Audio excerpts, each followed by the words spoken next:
chat pour nous répondre directement. Parfait. Super, merci.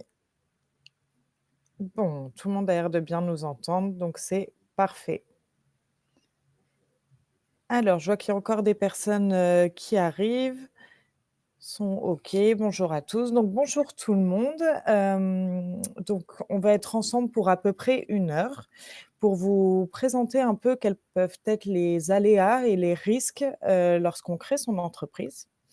Donc on va aussi se présenter, avec Nathalie tout de suite. Donc moi, je suis Laura Labiduri, je suis responsable de la distribution des offres à l'ADI.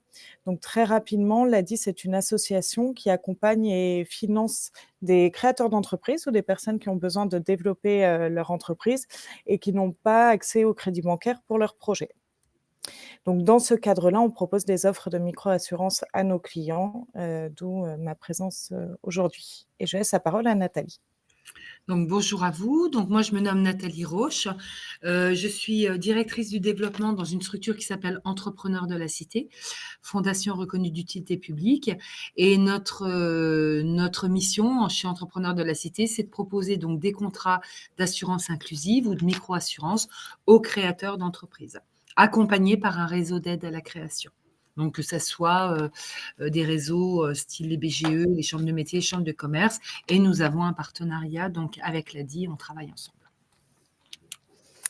Donc l'idée aujourd'hui, c'est, de vous amener un peu à réfléchir sur vos risques à vous en fonction de votre situation. Alors on va pas pouvoir détailler chaque situation, hein, donc nous, on va vous donner des éléments un peu, généraux, en tout cas pour vous aiguiller et que vous puissiez savoir à peu près quels risques couvrir et donc à quelle assurance il faut souscrire. Voilà. Donc on répondra à vos questions, tout au long du webinaire, donc n'hésitez pas, vous avez le chat pour nous poser vos questions. En espérant qu'on ait le temps de répondre à toutes vos questions. On essaye. Quand On l'une parle, essaye. l'autre répond et vice versa. Exactement. Alors, on démarre tout de suite. Nathalie, je te laisse la parole. Alors, pourquoi l'assurance? Quels bénéfices pour l'assuré? C'est l'objectif donc de ce webinaire, c'est vraiment de vous sensibiliser, de vous faire comprendre à quel point c'est important. De parfois aussi, combattre un peu les idées reçues, de dire: «Je m'assure, ça me sert à rien, j'ai payé pour rien» et cetera. Parce que quand on crée son entreprise, on devient un chef d'entreprise et il n'y a pas de petit chef d'entreprise en termes de responsabilité. Évidemment qu'une structure avec, des locaux de 10 000 m² et 350 personnes, les risques sont «accrus» entre guillemets. Mais à partir du moment où vous devenez chef d'entreprise, vous avez des responsabilités et c'est là ce qu'on va vous présenter. La notion d'aléa. Alors, en fait, quand vous êtes les risques, ils existent. De toute façon, que vous vouliez les voir ou que vous vouliez pas les voir, que vous vouliez les entendre ou pas les entendre, les risques, ils sont là. Ils existent. Vous traversez la rue, vous avez un risque, vous acceptez que quelqu'un rentre chez vous, il peut tomber, se blesser, c'est de votre responsabilité. Donc l'assurance, elle est là pour renforcer votre capacité face au risque. C'est-à-dire, le risque, il est là. Si vous êtes tout seul face à ce risque, le jour où il arrive un sinistre, alors évidemment, le sinistre, il n'arrive pas tous les jours et encore heureux. J'aurais tendance à vous dire que même si vous êtes assuré, encore heureux, vous n'avez pas forcément de sinistre parce que c'est pénible un sinistre. Il faut le vivre, il y a toujours comment ça s'appelle, des choses désagréables. C'est pas très agréable à vivre. Mais si vous êtes tout seul, vous devez assumer ça tout seul. Alors que à un moment donné, quand vous êtes protégé, bah parfois c'est l'assurance qui va à votre place. Alors il y a des indemnisations, mais aussi ça peut être vous protéger. L'assurance RC Pro dont on va parler tout à l'heure, c'est des assurances qui vous protègent, qui vont vous représenter en termes juridiques, etc.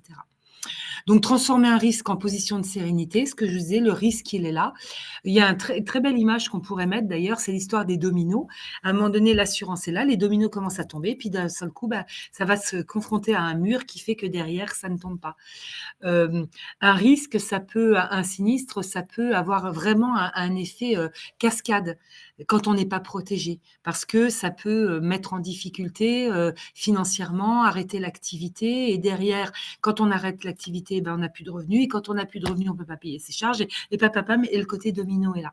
Donc ça, faites attention à ça. Et puis bien sûr, inscrire l'action dans la durée.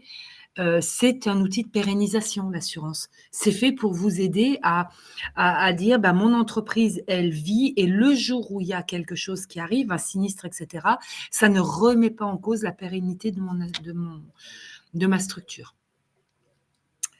Voilà, et quand on dit: «Créer votre entreprise expose à de nouveaux risques», ah ben là, vous y êtes confronté, hein, et c'est pas ce qu'on a tendance à dire, c'est qu'on a un petit peu tendance à mettre un peu la tête dans le sable. C'est pas très agréable de penser à ce qui peut arriver, et on le fait tous, hein.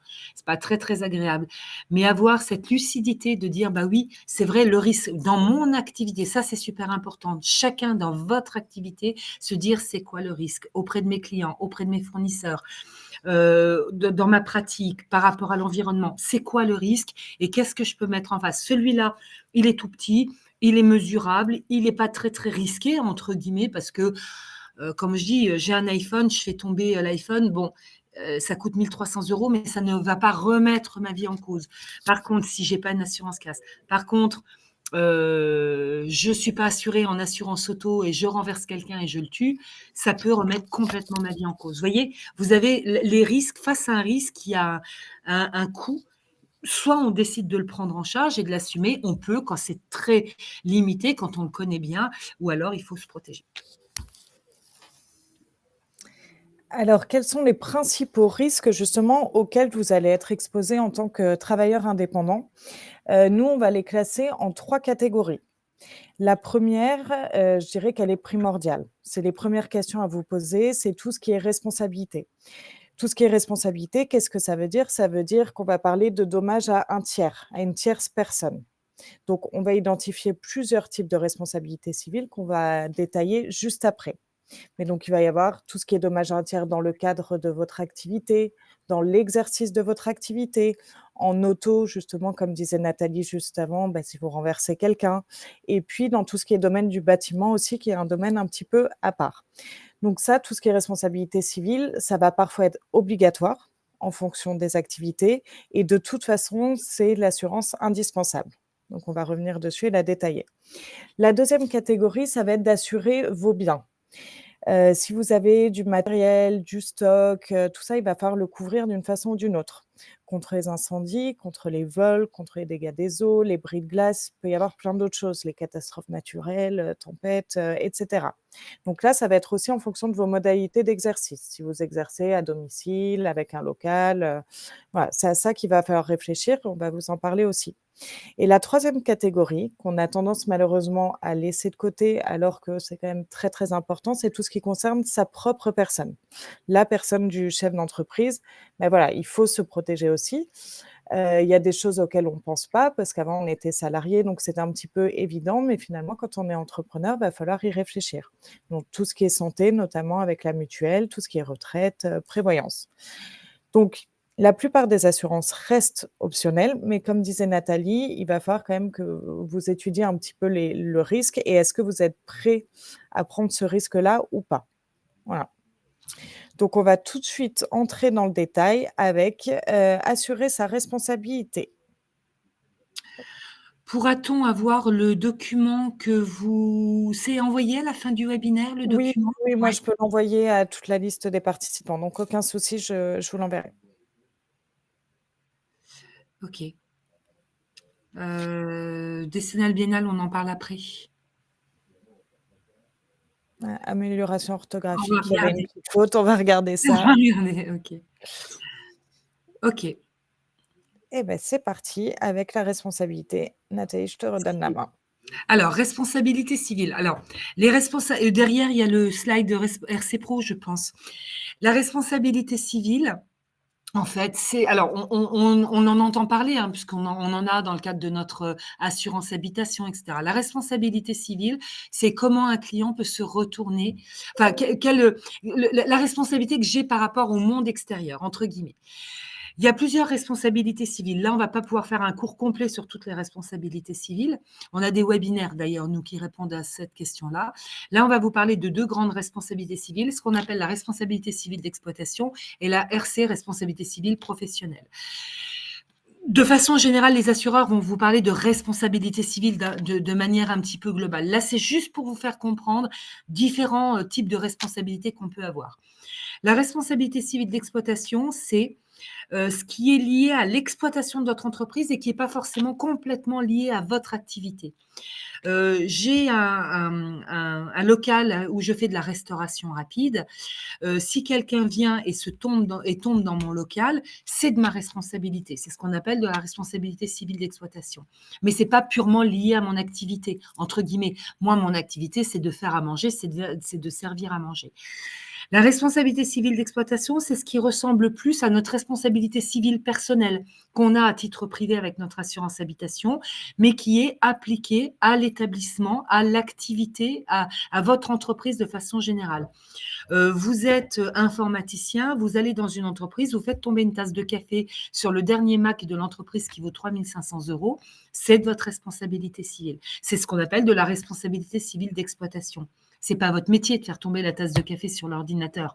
Votre métier, c'est ce qui va engendrer d'ailleurs un risque de responsabilité civile professionnelle. Je bidouille les fichiers de informatique de l'entreprise, je plante l'entreprise pendant 3 jours. Là, le chef d'entreprise, il va revenir à moi en disant: «Attendez, moi j'ai une perte d'exploitation là de 350 000 € en 3 jours, vous êtes responsable». Ça, c'est de la RC Pro. Donc, tous autant que vous avez besoin de responsabilité civile d'exploitation. Quelqu'un vient dans votre local, se blesse, c'est de votre responsabilité. Vous allez chez un client, vous cassez le vase de Chine de mamie qui vaut 3 000 €, c'est de votre responsabilité. Vous abîmez quelque chose, vous cassez une porte vitrée, vous cassez un vidéoprojecteur. Voilà, ça, c'est de la responsabilité civile d'exploitation. La responsabilité civile professionnelle, c'est un client se retourne contre moi pour un préjudice qu'il a subi. Et c'est ce que je vous disais. On peut peut-être passer la slide d'après. Par contre, je ne sais pas si je peux, moi, 6. Ouais, voilà.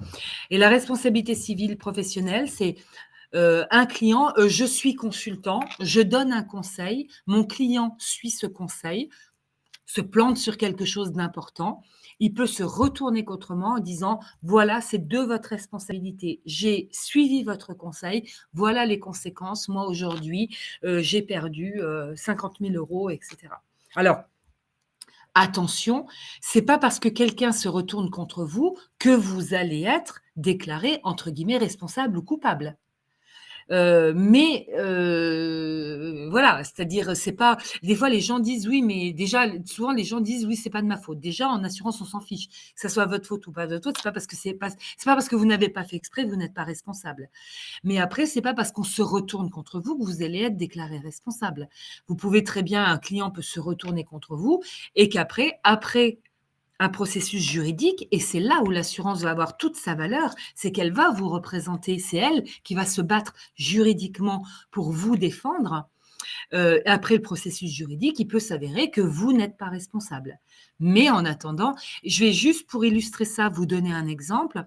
Nous, on a eu une fois une dame qui faisait de la coiffure dans une maison de retraite et en fait, elle avait soi-disant laissé une flaque d'eau et il y a une aide-soignante qui a glissé sur la flaque d'eau. L'aide-soignante s'est fracturé la hanche, donc elle s'est retournée vers cette dame en disant: «C'est de votre responsabilité, moi je suis tombée» et cetera.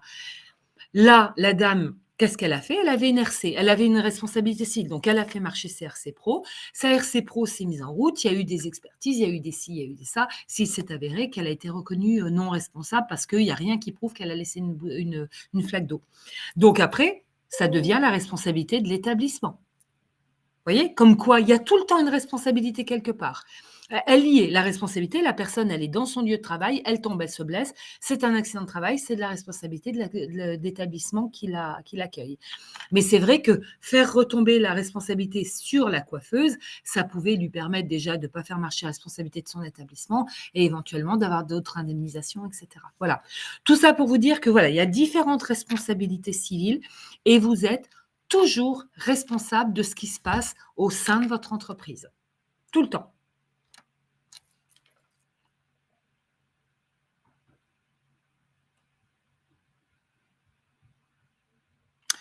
Ah, garantie, excuse-moi, j'étais en train de lire les questions.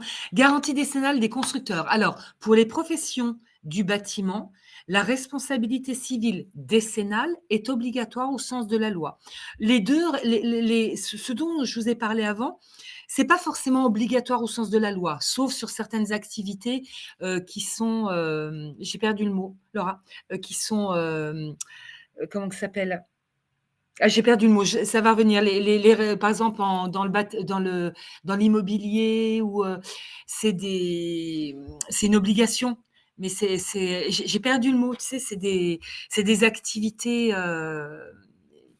Bon, voilà, c'est des Les activités activités réglementées? réglementées, voilà, merci, j'avais perdu le mot. Sauf donc certaines activités réglementées où là, l'assurance va être obligatoire. C'est le cas sur les activités de l'immobilier, c'est nous, par exemple, le cas de l'assurance, et cetera. Mais sinon, les assurances ne sont pas forcément obligatoires au sens de la loi. Évidemment, vous promenez un local, votre bailleur va vous demander une preuve d'assurance. Mais il n'y a pas d'obligation légale. Et si les gens travaillent, par exemple, de chez eux, qu'est-ce qui va les obliger à prendre une assurance? Donc, c'est là où c'est dangereux. C'est là où souvent les gens ne s'assurent pas. C'est pas parce que c'est pas obligatoire au sens légal de la loi que ce n'est pas indispensable. La garantie décennale des constructeurs est obligatoire au sens de la loi. C'est-à-dire les gens du bâtiment, vous devez assurer vos chantiers pendant 10 ans. Sur le marché, évidemment, il n'existe pas que cette garantie décennale. C'est une garantie des constructeurs, garantie du bâtiment, on l'appelle garantie décennale, mais ça va assurer votre responsabilité civile pendant les travaux et après votre responsabilité civile de vos chantiers pendant 10 ans.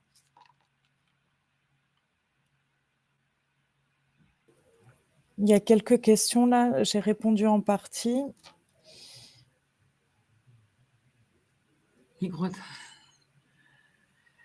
Des constats. Christian, dans ce cas, existe-t-il des constats? Ce que j'ai répondu, c'est que dans ce cas, il faut surtout fournir à l'assureur Oui, la réclamation écrite et chiffrée du tiers. ouais, C'est ça il n'y a pas de constat à proprement parler. C'est pas comme pour un accident automobile ouais. ou un dégât des eaux. Là, il n'y a pas de constat. Oui, j'allais citer le dégât des eaux. Effectivement, par exemple, le dégât des eaux, il y a un document un peu comme une assurance auto, quoi. Idem dans le cadre d'une profession de conseil en évolution. Par exemple, idem dans le cadre d'une profession de conseil en évolution personnelle réglementée. Merci Patricia qui avait donné le mot avant. Dans le cadre d'une profession de conseil en évolution personnelle, pour moi, c'est pas des professions réglementées. Donc là, vous n'avez pas besoin. Enfin, c'est pas que vous n'avez pas besoin, c'est que vous n'avez pas d'obligation légale. Par contre, conseil en évolution personnelle. Vous savez, l'autre jour, on donnait un exemple tout bête, vraiment. Vous suivez quelqu'un en évolution personnelle. Donc, c'est quelqu'un, si la personne demande de votre aide, c'est qu'elle, au fond d'elle, elle a besoin d'être accompagnée, etc., etc. Cette personne se suicide. Voilà, elle n'est pas bien, etc. La famille se retourne contre vous en disant, mais attendez, c'est vous qui la suivez, là, vous êtes sur une option. Alors, évidemment que ce n'est pas de votre faute. Évidemment que vous ne pouvez pas être considéré comme responsable parce que quelqu'un que vous suivez, éventuellement en coaching ou en évolution, a un problème et va se suicider. Mais qu'est-ce qui empêche une famille de se retourner contre vous parce que il faut trouver un coupable et que ça fait du bien de trouver un coupable. Et là, comment vous faites quand vous êtes tout seul confronté à ça? C'est en ça que vos responsabilités civiles, que ça soit de la RC Pro, que ça soit de la protection juridique, etc., c'est en ça que les assurances vont vous protéger, vont pouvoir mettre à un moment donné ce petit filet de sécurité ou ce petit coussin entre vous et l'extérieur quand vous êtes attaqué, en fait. C'est surtout ça. Restauration rapide, si vous avez un local. Ah ben, tu as peut-être répondu. Restauration rapide, si vous avez un local. Non, je me suis dit que ce serait plus simple de répondre à l'oral. Ouais, alors restauration rapide, quand on a un local, c'est une multirisque professionnelle. Alors la multirisque professionnelle, voilà, c'est des mots. C'est ça qui m'embête un petit peu, c'est qu'on vous donne des mots. Une multirisque professionnelle, ça englobe l'assurance du local, du stock, du matériel et la responsabilité civile nécessaire quand on fait de la restauration rapide. Et en général, la responsabilité civile, c'est une RC Pro qui s'appelle plutôt après livraison. C'est vous vendez quelque chose qui a un peu daubé, qui n'a pas chaîne du froid ou je sais pas quoi, etc. Et la personne, elle est malade. Et elle se retourne contre vous en disant, mais attendez, moi j'étais bien, je suis allée manger chez vous, j'ai eu une intoxication alimentaire, à cause de vous, j'ai pas pu aller travailler, j'ai perdu un contrat de 15 000 euros. Vous voyez, c'est en ça. Ça, c'est de la RC Pro, c'est de la RC, ce qu'on appelle après livraison, mais c'est de la responsabilité civile. En cas de petit chantier, une démarcation est donc d'utilité, mais ah OK. Non, on n'a pas de liste des activités réglementées, mais vous le sa en général, les gens qui démarrent une activité réglementée, ils le savent, Mmh. hein. Puis Heu vous pouvez rechercher votre activité sur internet, vous allez très vite, le trouver. Bien sûr, ce que vous dites dans le conseil, il est parfois difficile d'estimer la responsabilité car le dommage n'est pas forcément matériel, évidemment. Et la RC Pro, elle est compliquée là-dessus, c'est-à-dire la RC Pro, c'est rarement du matériel. La RC, ce qui est du matériel, c'est ce qu'on appelle en dommage, quand il y a du vol, un dégât des eaux, de l'incendie. Mais la responsabilité, c'est immatériel. Et effectivement, là, à un moment donné, mais comme je vous dis, c'est pas parce que on vous dit responsable que vous allez être considéré comme responsable. Et c'est là où l'assurance va être une protection. C'est-à-dire l'assurance, son objectif, ça va être de vous représenter et de vous défendre ou de payer si vous êtes responsable. Il y a des fois, il n'y a rien à défendre et là, il faut payer, quoi. Mmh. Je vois qu'il y a quand même des questions, je pense, auxquelles on va répondre dans la suite de ce qu'on va vous présenter. Donc on va peut-être avancer un petit peu et puis on reviendra bien sûr sur vos questions. OK. Je te laisse continuer, Nathalie. Alors, voilà, donc ce qu'on disait sur, tout à l'heure, on parlait d'assurer ses biens. Alors, c'est pour ça que là, on vous présente vraiment les choses de façon un petit peu découpée. Il est évident quand vous allez voir votre intermédiaire en assurance ou si vous contactez, l'ADI ou EDLC, on va vous donner ce qui est nécessaire pour vous. Assurer ses biens, évidemment, c'est valable pour des gens qui ont des biens. Donc c'est valable pour des gens qui vont avoir un local, qui vont avoir du stock, qui vont avoir du matériel. Et quand on assure ses biens, eh ben, on les assure pour les risques, les mêmes que l'on connaît avec notre assurance habitation. Quand on a un local, il faut l'assurer contre l'incendie, contre l'explosion. Attention aux moyens de prévention. Vous avez un local professionnel, il faut peut-être mettre des extincteurs. Attention à ne pas laisser les appareils en veille. Attention de bien vérifier vos installations électriques. Quand vous avez, comment ça s'appelle, un local, il faut vous assurer également contre le vandalisme, le bris de vitrine. Alors, vous pouvez ça, c'est valable également quand vous travaillez de chez vous. Cassandra avait posé une question: quand on travaille de chez soi, est-ce que l'assurance habitation est suffisante? Non. L'assurance habitation, elle vous assure à titre privé, comme votre voiture vous assure à titre privé, enfin votre assurance auto. Et comme votre responsabilité, c'est une responsabilité civile à titre privé. À partir du moment où vous vous installez en tant qu'entrepreneur, il faut prendre des assurances d'entreprise. Donc, même si vous travaillez de chez vous, il faut prendre ce qu'on appelle une multirisque professionnelle qui va assurer votre pièce, là où vous travaillez, votre stock, votre matériel et votre responsabilité civile, professionnelle et exploitation, etc. Parfois, votre assureur habitation peut accepter de vous prendre en professionnel. Mais alors là, il faut le contacter et il faut lui expliquer par écrit si possible, voilà, je m'installe, je décide de créer cette activité-là, je reçois des clients ou pas, ça c'est important, le fait d'accueillir des clients chez soi ou pas. J'ai du stock, j'ai du matériel et cetera. Est-ce que vous acceptez de m'assurer en professionnel? Et là, soit votre assurance habitation vous dit oui et va vous facturer cette nouvelle assurance finalement, soit elle va vous dire non, non, et il faut prendre ce qu'on appelle une multirisque professionnelle ailleurs en fait. Attention quand vous avez un local, attention aux rideaux de fer. Une chose hyper importante en assurance, soyez toujours le plus propre possible au moment de l'adhésion. Quand vous prenez un local, ou même si vous travaillez de chez vous, alors c'est un peu moins flagrant quand on travaille de chez soi parce qu'il n'y a pas toutes ces histoires de rideaux de fer, etc. Mais quand vous prenez un local, et que l'assureur vous dit: «Votre local est-il protégé par un rideau de fer plein?» Si vous avez un rideau de fer croisé, ne dites pas oui au rideau de fer plein. Vous allez me dire: «Oui, c'est un rideau de fer». Bah oui, mais c'est pas la même chose. Un rideau de fer plein, une fois qu'il est baissé, plus rien ne peut casser derrière.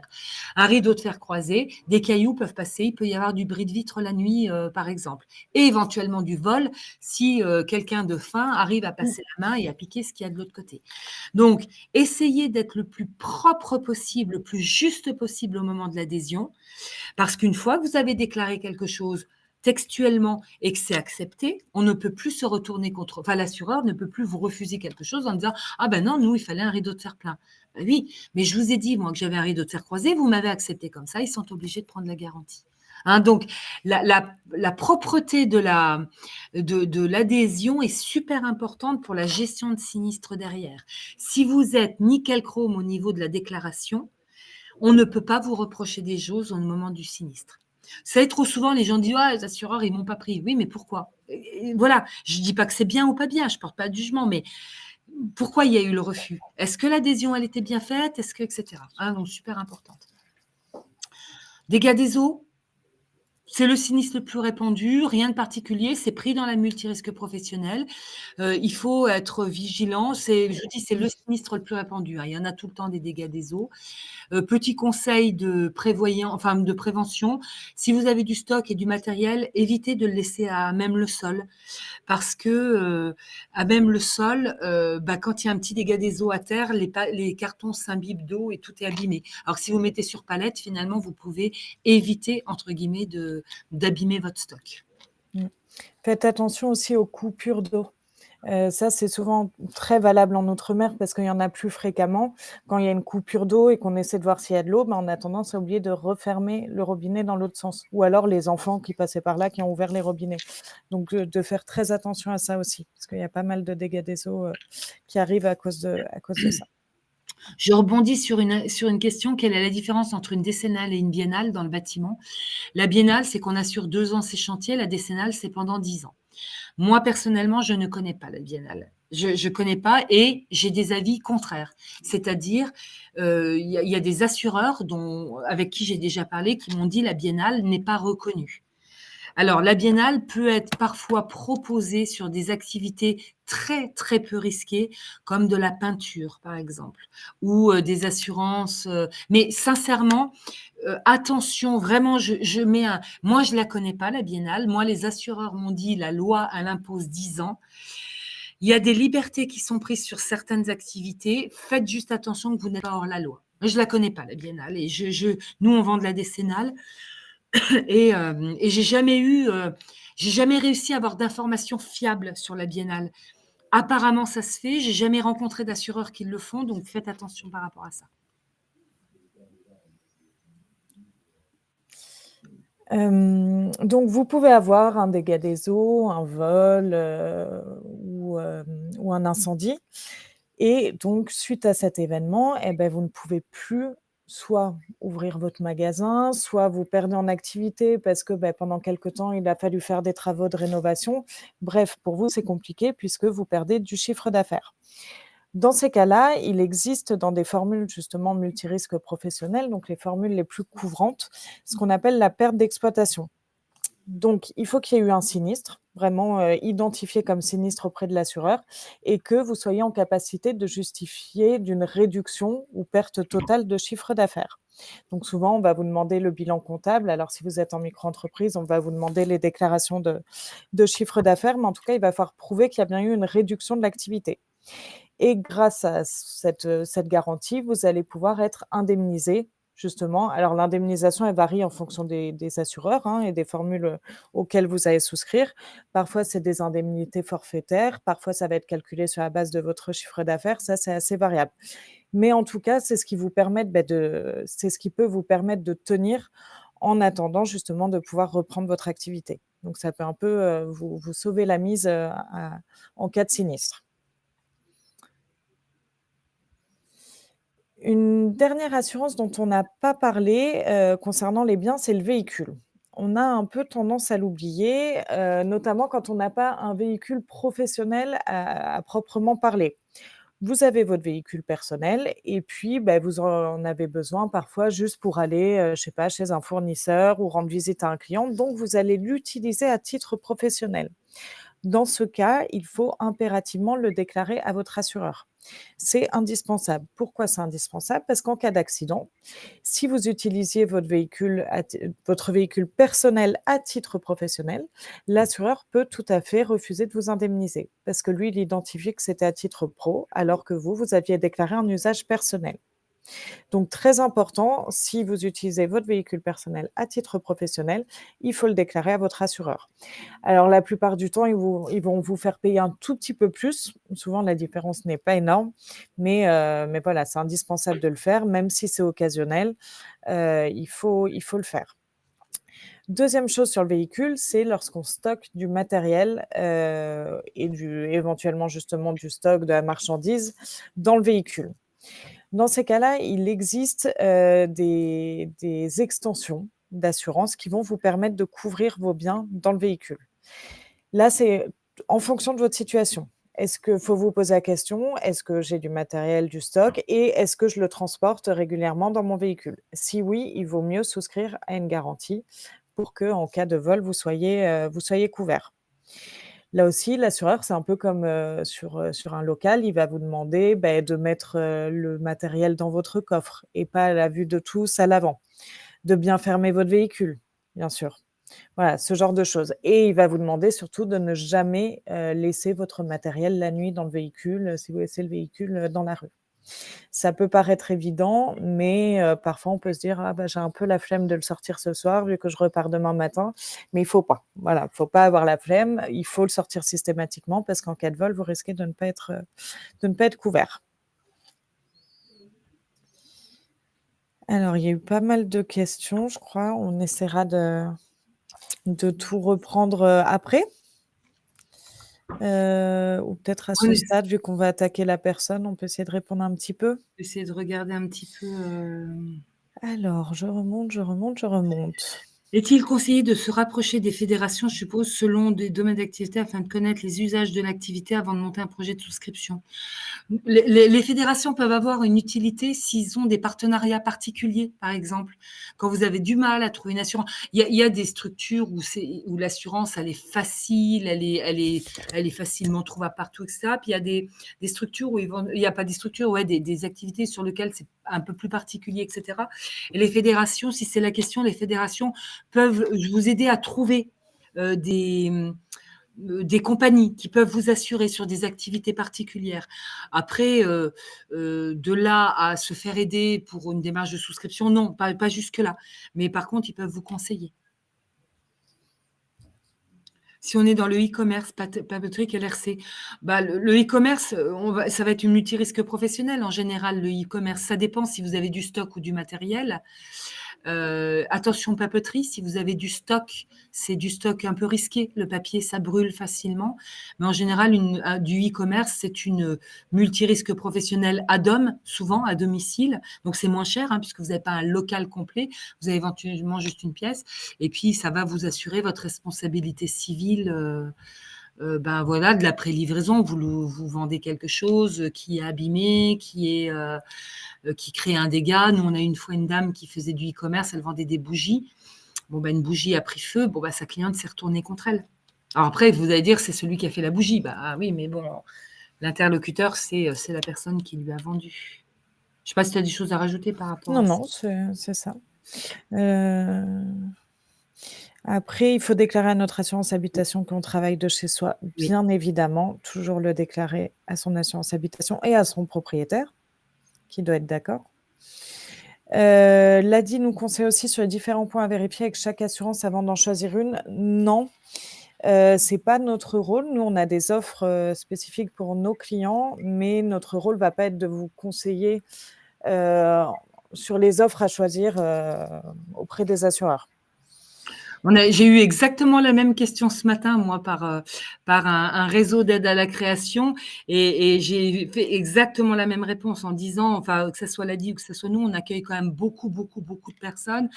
Je pense que, si, il y a vraiment une problématique, quelqu'un qui comprend pas quelque chose et cetera, mais comme disait, heu comme disait Laura, c'est vrai que c'est pas, nous, ça peut nous arriver, hein, de dire il y a des gens qui veulent avoir un comparatif parce qu'ils comprennent pas quelque chose, mais c'est pas notre action, en fait, c'est pas Mmh. notre fonction.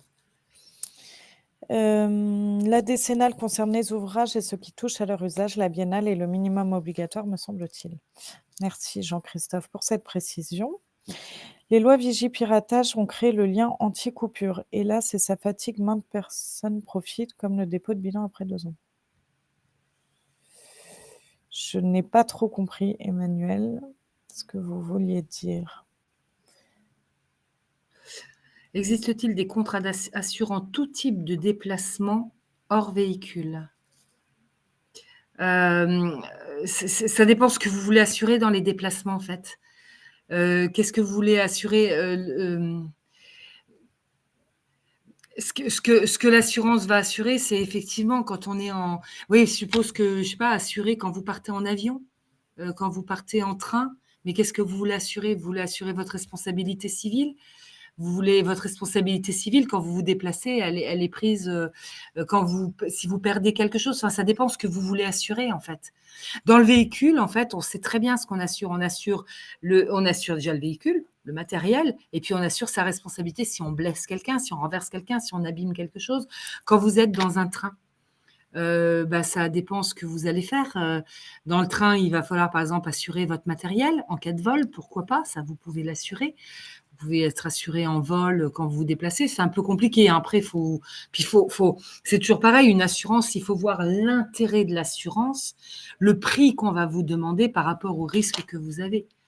Il y a des choses qui s'assurent pas facilement parce que, aller, se faire assurer, son ordinateur en cas de vol dans un train, bah oui, il faut le garder avec vous, quoi. Enfin, donc, c'est voilà, sur les déplacements, je sais pas trop, Laura, ce que tu peux, mais Bah oui, effectivement, ça dépend ce qu'on assure dans le déplacement. assurance problème de paiement. Oui, il peut y avoir des assurances sur, des problèmes de paiement.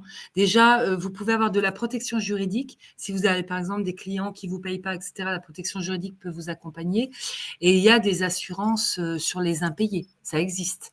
Nous, on n'en fait pas, l'ADI non plus, mais vous en faites non, je m'avance, mais non, vous en faites pas. Mais il peut y avoir, des assurances sur les impayés, oui. Alors faites attention, c'est pareil. Une assurance, elle va pas dire: «Je vous paye tous les impayés» comme ça, hein. C'est un peu comme quand vous prenez une assurance sur des impayés de loyer. Quand vous avez un appartement que vous louez, les impayés de loyer, ça se fait pas comme ça, hein. Il y a déjà souvent des délais, ils vont vous demander des garanties particulières pour vérifier que vous vérifiez bien vos locataires. Enfin, voilà. Mais sur les problèmes de paiement, il peut y en avoir, je pense, ouais. Le e-commerce demande-t-il des contrats spécifiques vis-à-vis des responsabilités engagées? Non. Non, c'est des contrats, le e-commerce, on l'assure sur nos multirisques professionnels, hein. Il y a également la souscription à la médiation de la consommation. Je Ah oui, il y a vois des pas. Ouais. ouais, il y a des trucs, les auto-entrepreneurs, vous devez, je crois qu'il y a une nouvelle garantie, obligatoire, liée à la médiation. Allez regarder ça, on sait pas trop, mais il y a un truc, ouais, sur la médiation. Il faut déclarer à France Travail si on travaille de chez nous ou pas. Alors là, Non. Non, il faut seulement déclarer, que vous avez une activité indépendante, ouais. puisque vous avez déclaré vos chiffres d'affaires, enfin vos revenus tous les mois, mais c'est tout, c'est tout. Ils n'ont Pour un pas commerce forcément à savoir, ouais. si c'est à domicile ou pas. Pour un commerce de nourriture à la maison. Alors, c'est quoi un commerce de Ouais. nourriture à la maison? Est-ce que c'est, un commerce de nourriture à la maison, c'est-à-dire à la limite, vous allez faire traiteur chez vous pour aller vendre, par exemple, sur les marchés? On va prendre cet exemple. Vous faites traiteur chez vous, puis après vous préparez, vous allez vendre sur les marchés. Et ben, il faut assurer, c'est une multirisque professionnelle, c'est-à-dire faut assurer, votre cuisine, faut assurer, votre responsabilité civile, bah, déjà éventuellement le matériel que vous utilisez. Si après vous achetez du matériel professionnel, peut-être qu'au début vous allez utiliser le matériel de la maison, mais après du matériel professionnel. Et puis il faut par exemple, si vous vendez à l'extérieur, il faut assurer votre responsabilité civile si vous faites les marchés par exemple. Si vous faites le feu, c'est pas très français ça. Si vous déclenchez, excusez-moi, si vous déclenchez un feu en faisant une activité professionnelle et que votre assureur habitation s'en aperçoit et que vous n'avez pas déclaré que vous avez une activité professionnelle, ça peut vous causer des soucis. Parce que c'est pareil, dans une maison, avoir une activité professionnelle, ce n'est pas le même risque que d'avoir que de la vie privée. Pour un assureur, le risque est décuplé, puisque vous faites beaucoup plus à manger, vous utilisez éventuellement un four que vous n'utilisez peut-être pas à titre perso. Enfin voilà, donc il faut se rendre compte que l'assureur, il vous assure pour une activité privée, pour un usage privé de votre habitation. Dès que vous professionnalisez votre habitation, il faut l'assurer pour un usage professionnel. Le propriétaire peut-il refuser à ce que je travaille à domicile? Oui, oui. Mmh. Attention, dans votre bail, vous avez, normalement indiqué si vous avez le droit ou pas de faire une activité professionnelle Ouais. pour, Surtout qu'il y a différents types d'activités, pro. De quoi on parle aussi? Parce que, par exemple, faire du secrétariat à domicile, bon, ça va pas poser de soucis, mais recevoir de la clientèle, c'est autre chose. Ou faire à Donc, manger. ou Voilà, ou faire à manger, voilà, c'est autre chose. dans tous les cas, vérifiez votre bail. Dans tous les cas, déjà, vérifiez votre bail et sincèrement, alors comme dit Laura, une activité de secrétariat à domicile, c'est comme si vous faisiez vos propres papiers, et cetera. Mais effectivement, dès que vous avez une activité un peu plus pro, faire à manger, stocker du matériel, et cetera, moi, je serais dans le conseil de le dire à votre propriétaire. Nous, Mmh. on a eu un cas d'une dame où le propriétaire s'en est aperçu parce que la dame, elle faisait, une opération d'événementiel et elle faisait pas grand-chose chez elle, entre guillemets, mais elle stockait et elle avait mis des grandes étagères avec tout son matériel dessus. Et un jour, bah, tout s'est arraché, les murs se sont arrachés, etc. Et donc, comme c'était les murs, elle s'est adressée à son propriétaire en disant, bah oui, les murs, ils n'ont pas tenu, etc. Et le propriétaire, il s'est aperçu qu'elle faisait une activité professionnelle. Il n'était pas d'accord. Mmh. Je vous propose peut-être de vous présenter la dernière catégorie, parce que je vois le temps qui file. Donc, on vous a présenté tout ce qui est responsabilité, tout ce qui est assurance des biens et donc la troisième catégorie, c'est assurer sa personne. Alors dans cette catégorie, on ne va pas vous présenter tous les risques qu'on pourrait couvrir, tous les contrats de prévoyance auxquels on pourrait souscrire. On a choisi de vous parler, de tout ce qui est complémentaire santé parce que, quand on est salarié, la complémentaire santé, voilà, c'est au moment de la signature du contrat de travail, on va avoir droit à une mutuelle avec notre employeur. On va payer une part qui est normalement assez faible, de cette complémentaire santé et donc c'est pas un coût qu'on voit au quotidien. Sauf que quand on passe en tant qu'auto-entrepreneur, là, il va falloir se préoccuper de la complémentaire santé. Vous allez de toute façon avoir droit à la sécurité sociale, ça, aucun souci. Donc, ça va couvrir une partie de vos dépenses de santé, mais en complément, pour être couvert à 100 il va falloir que vous ayez une complémentaire. Donc là-dessus, vous allez avoir plusieurs options. Soit vous avez des revenus qui sont plutôt, faibles et dans ces cas-là, vous pouvez être éligible à la complémentaire santé solidaire. C'est ce qu'on appelait la CMU-C, qui est devenue la complémentaire santé solidaire. Donc vous pouvez retrouver sur Amélie, les plafonds de revenus. Vous pouvez même faire une simulation pour voir si vous êtes, éligible. Dans ces cas-là, la complémentaire santé sera gratuite ou en partie prise en charge en fonction de vos revenus. Si vos revenus sont trop élevés et sont au-delà de ces plafonds, pas CSS, il va falloir souscrire à une complémentaire santé payante. Alors, il y a rien d'obligatoire, mais bah, nous, on vous encourage bien sûr vivement à avoir un contrat de mutuelle parce que, bah, si vous avez un gros pépin, une opération ou même, des rendez-vous chez des spécialistes ou du dentaire, de l'optique et bah, ça peut vite coûter très, très cher. Voilà, donc on vous encourage à prendre une complémentaire santé, de toute façon, qu'elle soit gratuite ou payante. Après, il faut vous renseigner auprès des différentes, mutuelles. Il y en a qui sont spécialisées justement, dans les travailleurs indépendants et qui sauront vous conseiller tout au long du parcours, de votre parcours, d'entrepreneur. En complément, vous pouvez avoir des contrats de prévoyance en cas de décès, incapacité temporaire, retraite aussi. Ça, après, c'est votre choix. Encore une fois, c'est à vous de voir, si vous avez les moyens, hein, de le faire et puis si c'est une priorité pour vous. Donc ça va être un peu votre choix.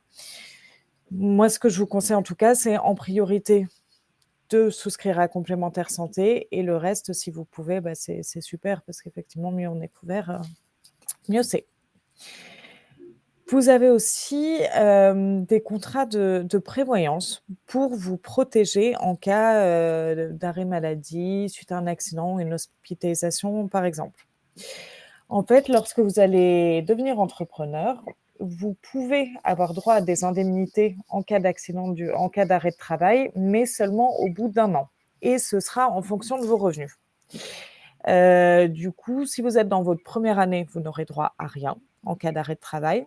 Si vous êtes dans votre deuxième année ou troisième année, vous pouvez avoir droit à quelque chose, mais comme je disais, c'est en fonction de vos revenus et donc si vous avez, bah, un chiffre d'affaires qui est assez, faible et beh, forcément vous aurez une indemnisation qui est faible, voire inexistante. Donc en parallèle, et c'est cumulable, vous pouvez très bien souscrire à des contrats de prévoyance qui vont vous permettre justement, bah, d'avoir une indemnité en cas d'arrêt de travail. Donc ça peut alors souvent quand on est entrepreneur, on dit: «Bah, je suis jamais malade». Mais jusqu'au jour où vous l'êtes et puis, bah, ça peut mettre en péril votre situation professionnelle et bien sûr votre situation personnelle.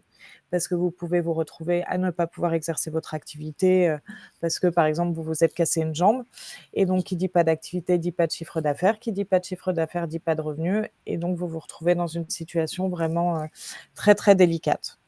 Donc là aussi, c'est pas du tout obligatoire, mais j c'est une garantie qui peut être vraiment très utile, en cas d'arrêt de travail et en cas de coup dur. Alors, est-ce qu'il y a eu des questions là-dessus? La perte d'exploitation ne prend pas le relais. En fait, la perte d'exploitation, ça va être suite à un sinistre de type, dégâts des eaux, vol, incendie. Ça va pas être, suite à un arrêt maladie. Donc c'est vraiment 2 choses différentes. Il y a la perte d'exploitation et il y a cette prévoyance, cette garantie financière, en cas d'arrêt de travail.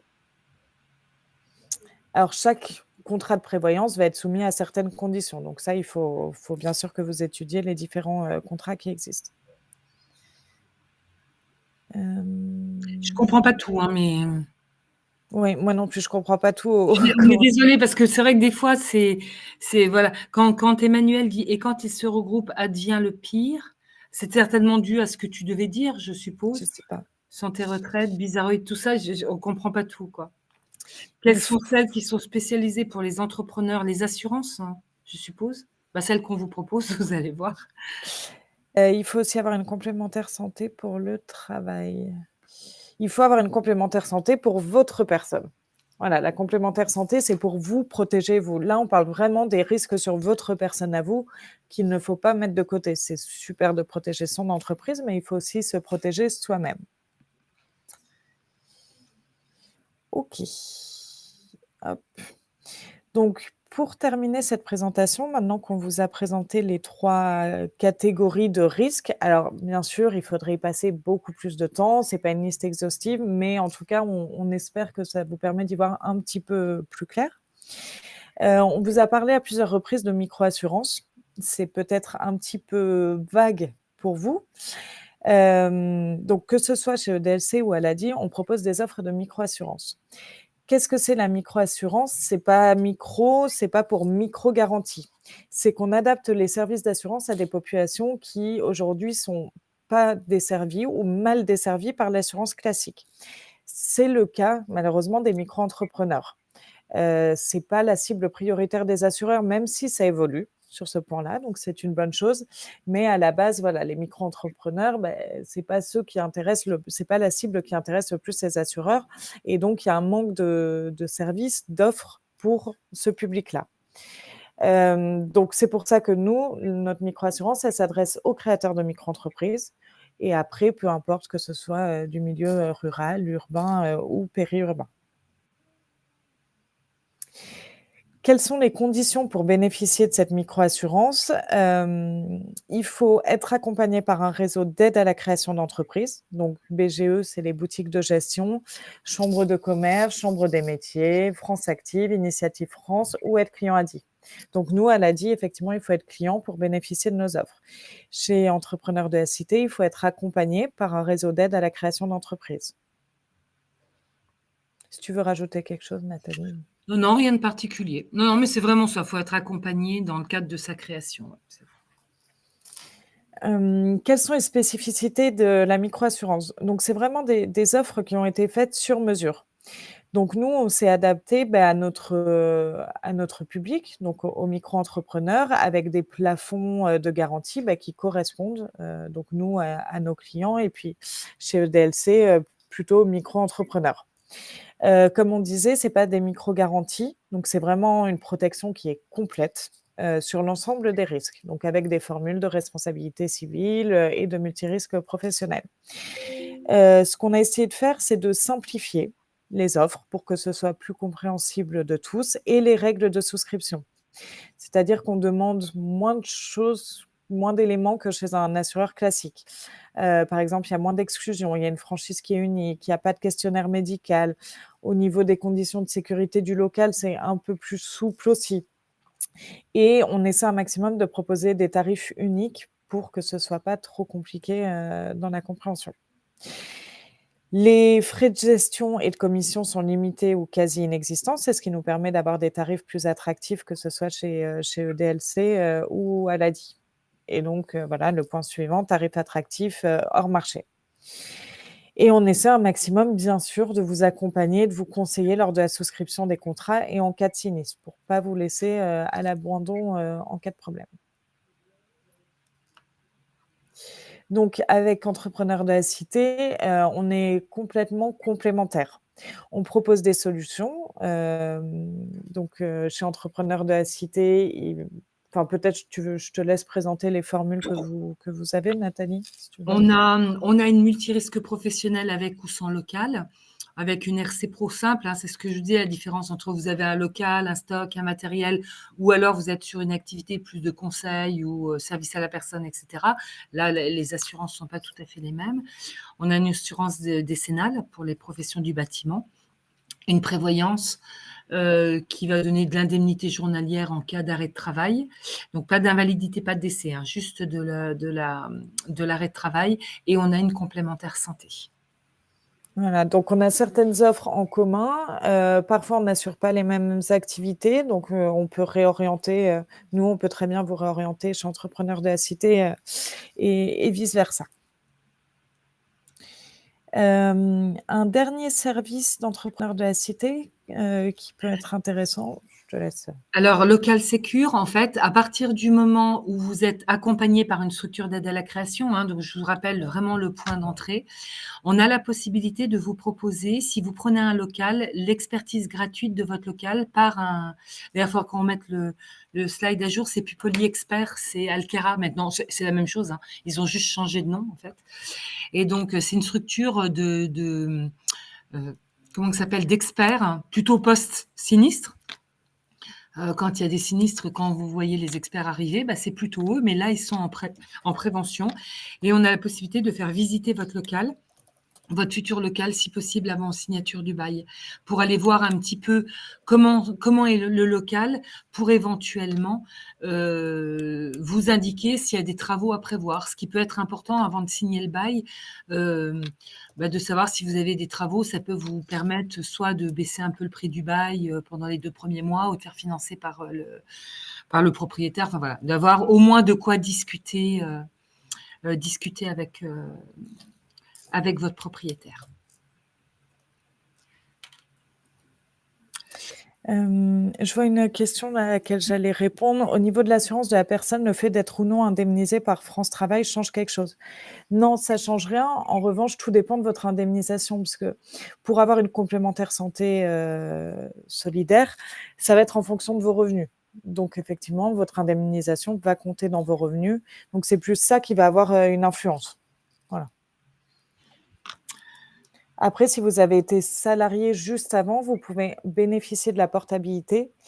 Donc ça, c'est de continuer de bénéficier de votre mutuelle d'entreprise, jusqu'à 1 an, pendant 1 an maximum, tout dépend de votre ancienneté dans l'entreprise, totalement gratuitement. Et pour ça, il faut être, indemnisé par France Travail et avoir été salarié, juste avant. On rebalayera les autres questions qui sont sur les Ouais. locaux rapidement avant. Là, on vous fait apparaître nos partenaires. Les partenaires, ce qui vous prouve qu'on travaille avec des assureurs, hein, derrière nous, que ça soit l'ADI, que ça soit EDLC. Nous ne sommes que, entre guillemets, intermédiaires, et derrière nous, il y a des assureurs. Et ça, c'est important, parce qu'il faut pouvoir payer vos sinistres. Quand il y a des sinistres, il faut que ce soit des gens qui aient une capacité financière de le faire, hein. Donc, on s'appuie sur des assureurs du marché classique, en fait. Tout à fait. Bonjour, je suis en RCP chez EDLC. Je voulais savoir si l'ADI propose une offre mutuelle et prévoyance avantageuse pour un micro. Alors oui, on a une offre de mutuelle. Après, je crois qu'Entrepreneurs de la Cité aussi. Donc Alors, c'est possible que ça soit, c'est possible, la personne qui est en RCP chez nous, c'est possible, comme nous, on a un produit de base, uniquement en complément du régime obligatoire, et que vous, je pense que vous avez quand même 1 ou 2 autres niveaux. Oui. Voilà, c'est possible que ça ne lui suffise pas. Et puis en prévoyance, Alors en prévoyance, par contre, on a un produit de prévoyance que l'ADI n'a pas, parce que l'ADI, c'est intégré dans le produit de multirisque pro. Tout à fait. On a un produit de prévoyance, peut-être que la personne n'est pas éligible à notre Mmh. produit par rapport il n'y a pas de questionnaire médical, mais il y a quand même une question sur le fait d'avoir été ou pas en arrêt de travail, en fait. OK. Mais oui, nous, effectivement, on a une offre de mutuelle avec Via Santé, la mutuelle, d'AG2R. Donc après, j'ai répondu. Dans le cadre de colocation de bureaux ou de local, comment ça se passe? Ça Il faut dépend. il faut assurer hein, il faut que vous assuriez. Alors après, Mmh, il faut préciser que vous êtes en colocation, il faut, peut-être prendre un contrat ensemble. Ça va complètement dépendre de la manière dont ça se passe, si c'est un bureau partagé, si c'est un bureau séparé. mmh, Et cetera. Là, il faut vraiment le voir, il faut vraiment mais je pense que là, dans des cas comme ça, il faut venir avec le cas concret exactement. C'est quoi l'activité? Comment se partage le bureau? À qui il appartient? Enfin voilà, il y a plein de questions qui vont se poser pour savoir si c'est une assurance commune qu'il faut prendre, si, c'est une assurance où, l'assurance, elle va prendre que la partie bureau où vous travaillez et cetera, en fait. mmh. Et puis ça dépend de ce qui est écrit dans le contrat aussi. Il peut y avoir des spécificités, dans le contrat, à ce sujet. Ensuite, je suis sur l'assurance de mon conjoint, c'est problématique? Pas du tout. Je suppose qu'on parle de complémentaire santé. Vous avez tout à fait le droit d'être, sur l'assurance de votre conjoint et comme ça, bah, ça peut être plus simple aussi, pour vous. Pouvez-vous remettre la slide, Je l'ai fait. Je l'ai fait ça. Au fur et à mesure, tu as pas vu, je changeais, ah mais non, au j'ai fur pas et vu. au fur et à mesure que les gens demandaient, je mettais la slide des autres, la slide des. Pour des activités type Airbnb ou vente sur Vinted, quelle est l'assurance qui protège le bien qui sera utilisé par les clients? Là, les assurances, elles sont intégrées, avec Airbnb, pour le coup. Ouais, ce que C'est j'allais dire. directement avec Airbnb, c'est pas vous qui souscrivez une assurance, en plus. Quand vous dites ce sont des assureurs classiques, mais chez vous à des tarifs préférentiels, c'est tout alors c'est au-delà des tarifs préférentiels. C'est des souvent, c'est des contrats qui ont été rediscutés, retravaillés avec nos assureurs. Que ça soit l'ADI, que ça soit nous.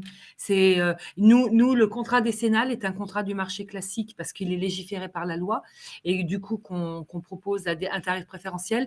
Mais sinon, que ça soit l'ADI, que ça soit nous, ce sont des contrats qu'on a travaillés avec les assureurs pour s'adapter, à la toute petite entreprise. Mmh. Et juste avant, il y avait, si j'ai bien compris, bientôt accompagné par BGE via France Travail, je peux bénéficier d'un expert pour la visite de mon local, en bas et Oui, avant signature. Tout à oui, fait. tout à fait. Savez-vous quel est le minimum de revenus pour pouvoir profiter de la complémentaire santé? Alors c'est pas un minimum, c'est un maximum pour pouvoir bénéficier de la CSS et vous retrouvez ça très facilement en tapant, plafond CSS, sur Google. Vous le trouvez très rapidement et puis vous avez un simulateur qui est très bien fait pour étudier votre situation. La slide contact, OK, hop, dans le cas d'une souscription ADI et DLC oriente vers des adaptations complémentaires de contrat. Je ne sais pas, Christian, ce que vous voulez dire exactement. Nous, on va vous proposer ce qu'on a. Après, c'est à vous de faire vos choix. Si vous avez besoin de compléments ailleurs, vous pouvez aussi très bien souscrire ailleurs. Nous, ce qui compte, le pourquoi on a des offres, c'est parce qu'on veut que nos clients qui créent une entreprise soient couverts. Que ce soit avec nous, avec Entrepreneurs de la Cité, ailleurs, tant que vous êtes bien couverts, c'est le principal. Voilà. Mais juste ne pas laisser de côté ce sujet de l'assurance, c'est ce qui importe. Merci Rafika pour, ton mot. Et si c'est moi qui monte une application type Airbnb? Eh beh, bon courage pour faire concurrence à Airbnb. Mais là, il va falloir effectivement des assurances, je pense, très onéreuses. C'est pas en Ouais. micro-assurance qu'on va pouvoir, assurer ça. À partir du moment où vous faites de l'accueil de personnes, et que vous êtes alors non, vous n'allez pas faire de l'accueil puisque vous allez être une plateforme, ça s'assure, hein, mais effectivement, Mmh, on est loin de nos assurances à nous, en fait. c'est ça. Idia, pour une personne en fin de droit chez France Travail, peut-on demander de l'aide à l'ADI pour créer un projet où il faut un minimum de revenus pour contacter l'ADI? Bien sûr, on est là pour ça. Vous pouvez contacter l'ADI, pour la création de votre projet, pour le développement de votre projet, n'hésitez pas. Il y a le numéro là qui est affiché, c'est un numéro non surtaxé, hein, vous inquiétez pas du 09, c'est notre plateforme, d'accueil. C'est non surtaxé et puis il y a adi.org aussi où il y a énormément de renseignements donc n'hésitez pas. Claire qui dit: «Faut-il un écrit du propriétaire qui autorise à travailler chez soi si ce n'est pas écrit dans le bail?» Alors, de toute façon, dans tous les cas, on n'est pas des spécialistes, hein, toutes les 2, on est là vraiment sur l'assurance, donc pas forcément spécialistes des baux, de location et cetera. Par contre, dans tous les cas, dites-vous qu'un écrit, c'est toujours sécurisant. C'est toujours sécurisant. À partir du Si vous voulez demander l'accord à votre propriétaire, ne vous contentez pas d'un coup de fil, parce qu'un coup de fil, c'est une preuve de rien du tout et le jour où il arrive quelque chose, si votre propriétaire, il vous dit oui, puis que 2 ans après, il y a quelque chose et qu'il vous dit: «Ouais, mais moi, vous n'avez pas l'autorisation de travailler», vous allez dire: «Oui, mais vous me l'avez dit». «Oui, mais moi, vous avez une trace?» Donc de base et même dans l'assurance et cetera, de façon assez générale, gardez des écrits, gardez des traces de ce qu'on vous dit. C'est trop volatile un appel. En assurance, c'est typique. Ne vous contentez pas de quelqu'un lors de la souscription qui vous dit: «Ouais, c'est bon».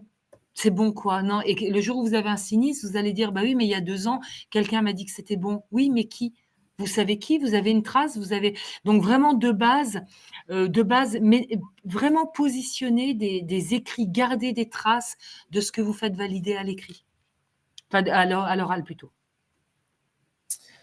Catherine, est-ce que dans ces assurances, cela couvre aussi les idées créées? Non, enfin là, je suppose qu'on parle de choses qu'on voudrait protéger, donc avec des brevets ou mais ça va pas couvrir, des idées, ça c'est sûr. S'il y a encore 1 ou 2 questions, on peut les prendre. Christian, votre conseil est de bien s'assurer, c'est un bon début. Exactement. C'est tout ce qui importe, c'est de réfléchir, à vos risques et puis de bien les couvrir. Merci Christian. Notre objectif est atteint alors. Exactement. Sensibiliser. Mmh.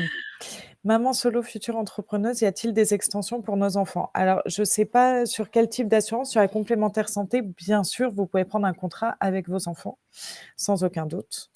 Après pour le reste, ça va être à part. Tout ce qui est responsabilité civile privée, ça va être à part. Mais pour, tout ce qui est complémentaire santé, bien sûr. Y a-t-il une assurance bancaire particulière à prendre? Bah, faut prendre un compte pro.